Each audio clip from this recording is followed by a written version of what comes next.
understand that we must look at all different options. And believe me, I'm not saying one of those options won't be a phenomenal thing for us to do. And I appreciate that we have administrators who are forward thinking. All I'm saying is, if you're going to talk about reconfiguration at a faculty meeting, then we also need to talk about redistribution, because that was also on the table. Just let us know that this is a possibility. Of extreme creativity to begin thinking about putting multi-grade classrooms in at this point in the process. Most school divisions that do that, and there are good, strong instructional reasons to do that, most that do that have a year to plan.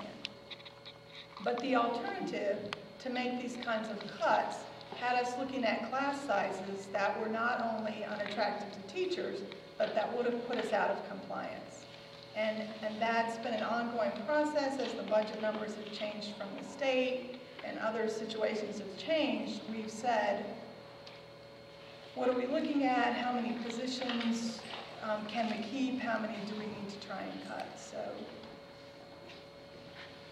I'm just a parent here, but I served on the school board, and I went down and looked at schools that did the reconfiguration, the reconfiguration, so that they did have all the kids in the city in kindergarten at the same building. As I recall, all of the research, all of the people that we talked to, all of the indications were that this was a better approach for our schools, for our children, for our families. It would take some getting used to, and that the change was what would be hard.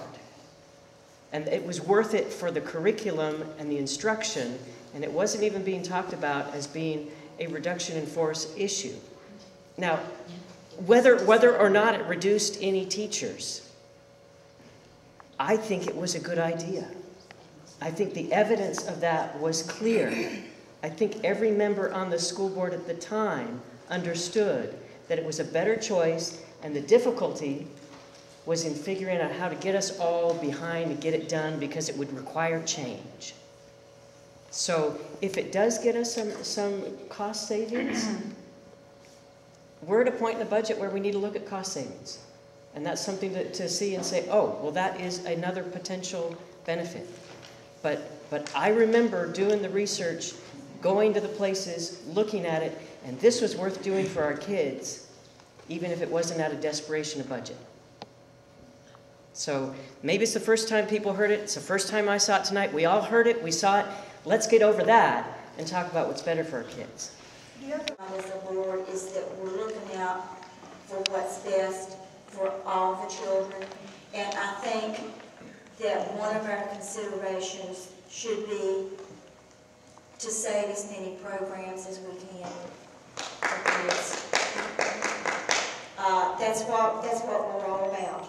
That's why you teachers, that's why you teach, that's why we're here. And I would like to see us keep programs.